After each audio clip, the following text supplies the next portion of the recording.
Salut les potos! Aujourd'hui, c'est Gapbuster qui vous présente donc le comment jouer les Plague Disciples. Alors, quel est le concept de l'émission? C'est tout simplement, on ne fait pas un faction focus comme d'autres chaînes à présenter les unités une à une et à dire voilà, elles sont fortes en ça, elles sont fortes en ça. Nous, on va davantage se concentrer sur la partie stratégique. On va se concentrer principalement sur comment la jouer cette armée. Parce que connaître ses caractéristiques, c'est une chose. Connaître vraiment son gameplay, c'en est une autre.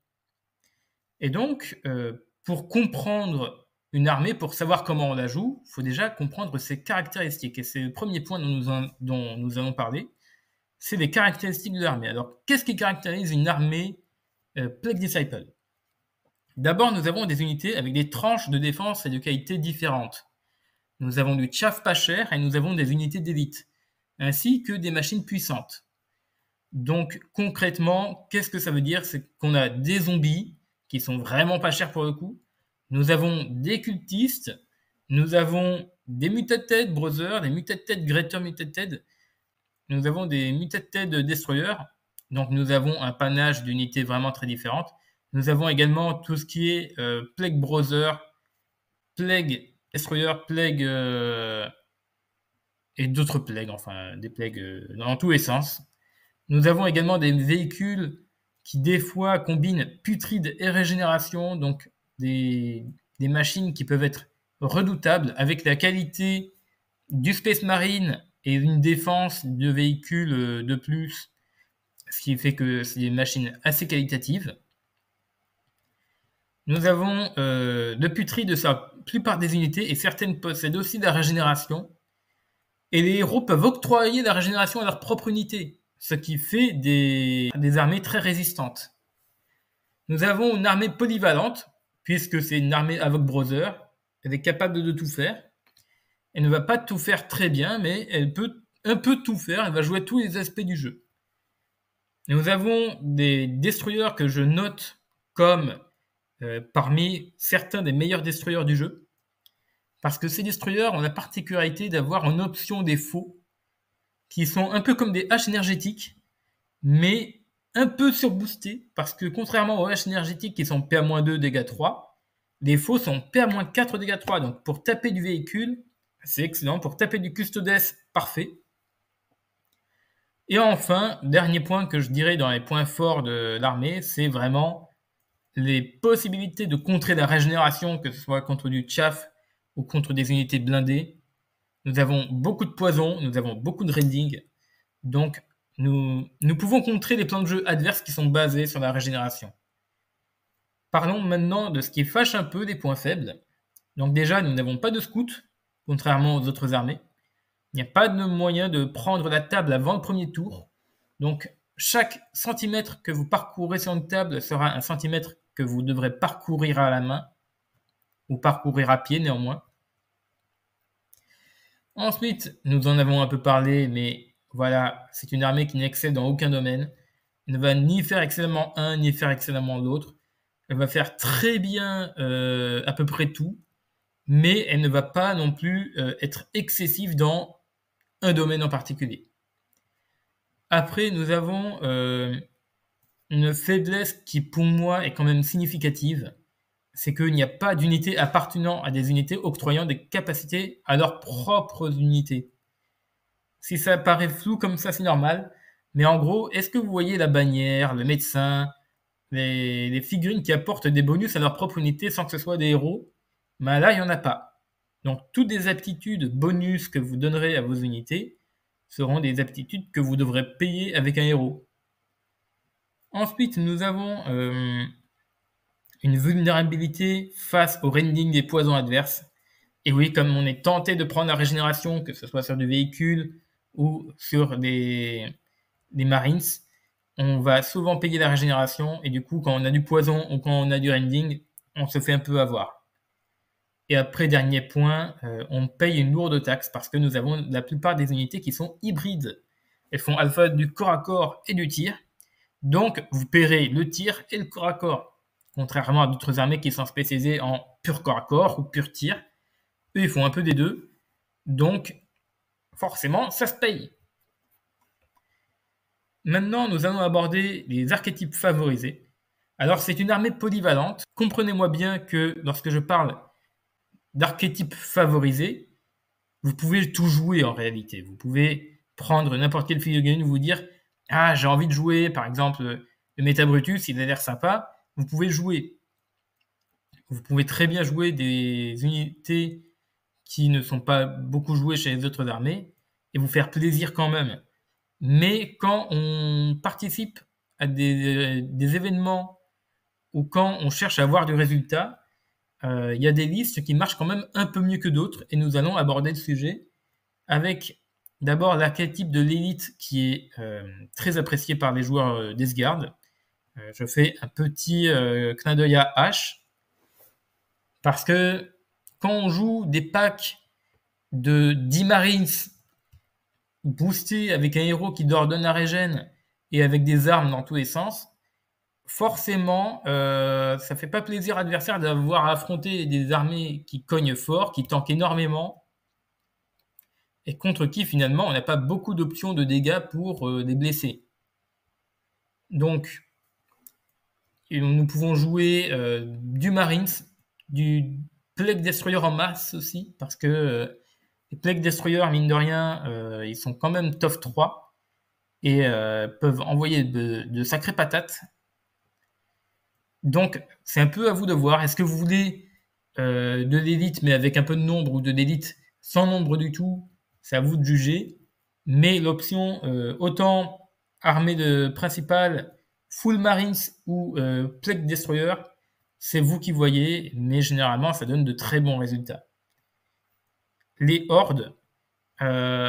Donc, les hordes ont cette faculté d'aligner beaucoup de figurines. Donc, si vous tombez face à un adversaire qui mise par exemple sur beaucoup de deadly ou qui n'a pas suffisamment d'attaque pour gérer vos hordes, ça peut être une très bonne option pour engluer votre adversaire et permettre à des unités rares mais précieuses de pouvoir frapper là où ça fait mal, tandis que votre adversaire va rebondir contre des vagues et des vagues et des vagues de morts-vivants ou de cultistes. Donc, c'est vraiment à prendre en compte. Le dernier archétype dont je voulais vous parler, c'est le MSU. Moi, c'est un type de gameplay que j'aime beaucoup, parce que du coup, on va chercher à multiplier le nombre d'activations pour avoir un avantage tactique. Le but n'est pas d'avoir un build complètement pété qu'on ne tombera jamais, mais le but est d'avoir quelques unités qui font gaspiller des activations à l'adversaire et d'imposer de mauvais choix. Nous allons être dans l'optique de dire, voilà, tu cherches à prendre l'avantage sur ce flanc, mais moi je prends l'avantage sur l'autre flanc. Et finalement, en fatiguant l'adversaire et en faisant de l'attrition tout le long de la partie, même pendant des tours où votre adversaire n'a plus d'activation et que vous en avez encore, vous pouvez le grignoter petit à petit et finalement vous le tomberez à l'usure. Donc ça peut être très fort, mais c'est le genre d'armée où il faut avoir un peu de skill si on veut pouvoir s'en sortir avec. Nous allons passer maintenant à la troisième partie, qui sont donc les listes.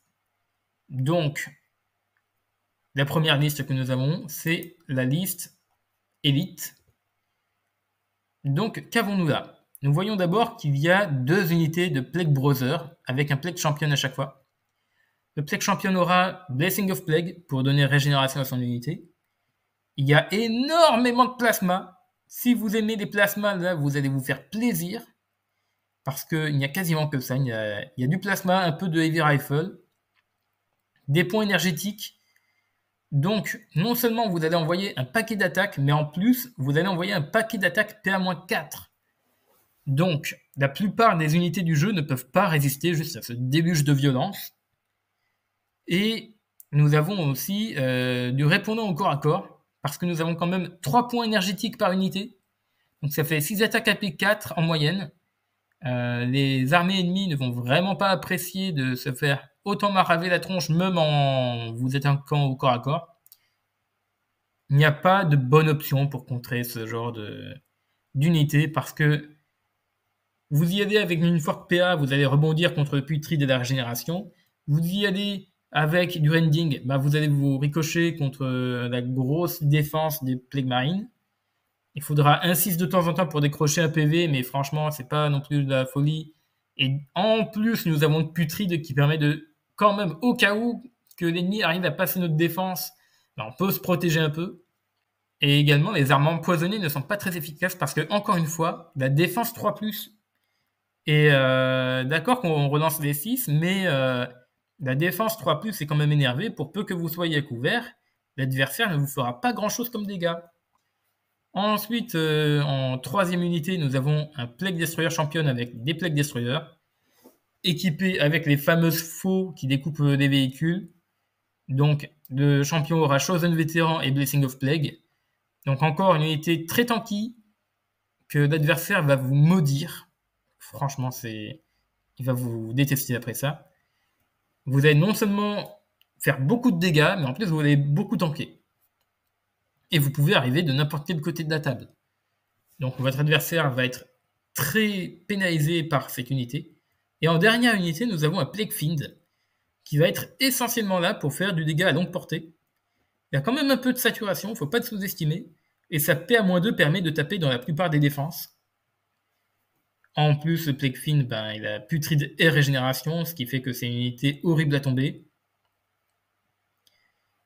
Donc là, le mot-clé, c'est vraiment résilience, résilience, résilience. Si vous voyez le lore de la Death Guard dans le 40K, si vous aimez un peu la Death Guard dans le 40K, vous allez vous y retrouver complètement. C'est une armée très tanky, qui a du répondant au tir, au cac, qui avance lentement et qui ne sera que très difficilement arrêtable. Le problème de ce genre de liste, c'est le manque d'options. Vous n'avez que 4 activations en tout, ce qui vous rend assez vulnérable justement au MSU à l'opposé. Donc, on vous tombera difficilement, mais par contre, voilà, s'il y a des choix tactiques à faire, comme par exemple prendre un pion objectif ou faire du dégât, vous ne pourrez pas faire les deux. Donc ça, c'est pour tout ce qui est partie élite. Nous allons voir maintenant la Horde. La Horde, on est dans l'exact opposé. On est dans des unités très fragiles, mais par contre très rapides. Donc nous avons d'abord des Plague Destroyers qui vont être là pour impacter, faire un peu de saturation, enlever la régène et prendre éventuellement un quart de table, un pion objectif perdu ou attaquer une unité un peu isolée. Voilà, et ils vont servir principalement à ça.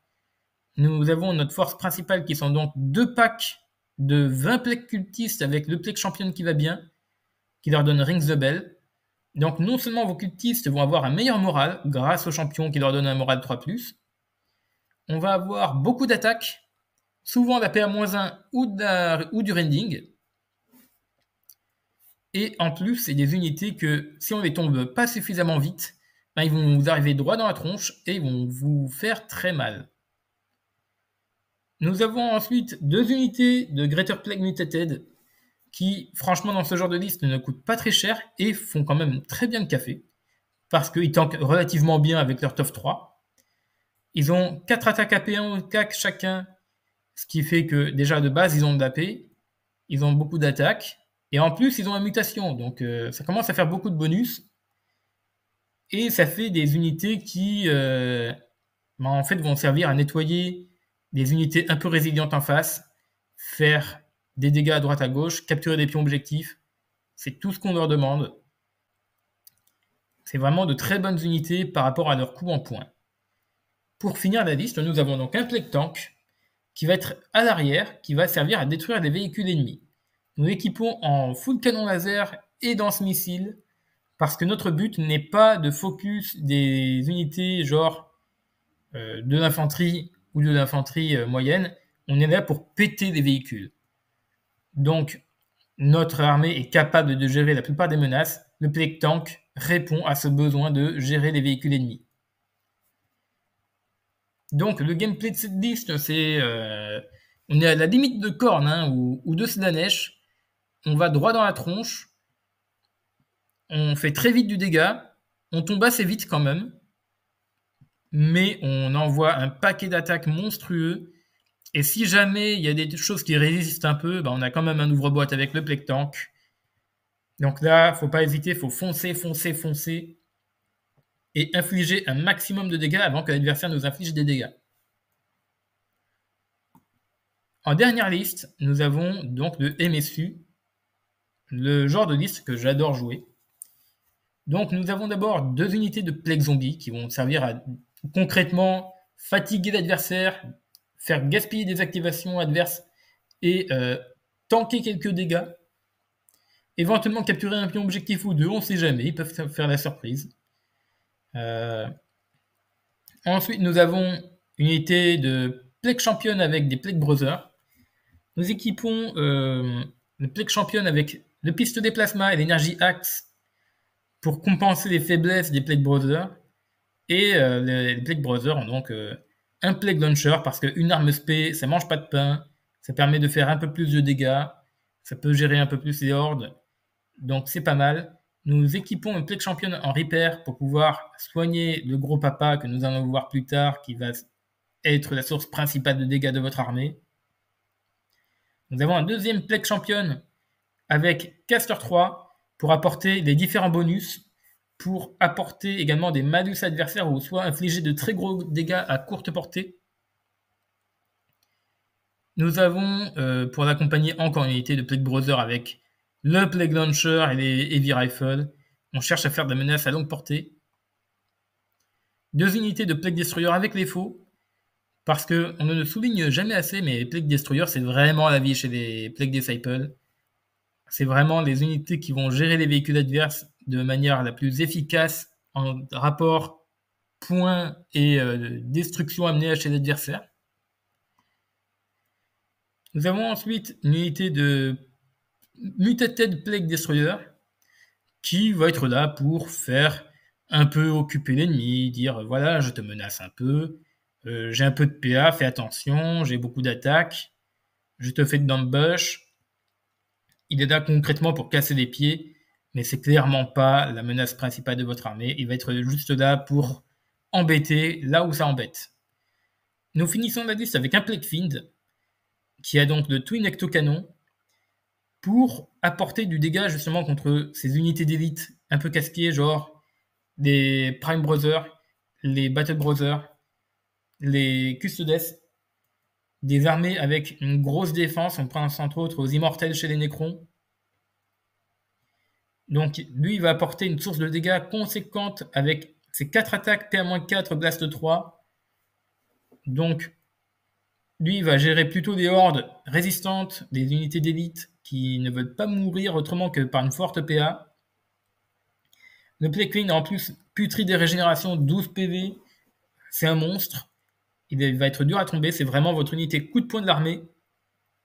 Et c'est pour ça, entre autres, que nous avons un Plague Champion avec l'énergie axe et le repair pour pouvoir justement soutenir le Plague Fiend. Donc, comment se joue l'armée? C'est vraiment une armée adaptative à la plupart des situations qui va pouvoir gérer à la fois les hordes, les armées d'élite, des unités, des armées blindées. Mais si votre adversaire joue à fond un archétype, vous allez très souvent perdre parce que vous n'aurez pas toutes les options qu'il faut pour le gérer.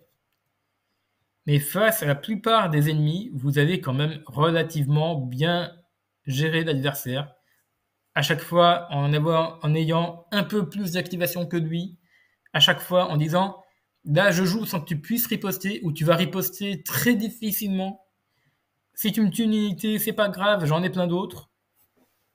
Donc cette armée est très bien, mais nécessite d'avoir de la réflexion et d'avoir surtout une bonne connaissance du jeu. Donc voilà, c'était de comment jouer des Plague Disciples. J'espère qu'on se reverra bientôt pour un prochain épisode ou pour un rapport de bataille. Et je vous dis à la prochaine. Ciao les potos!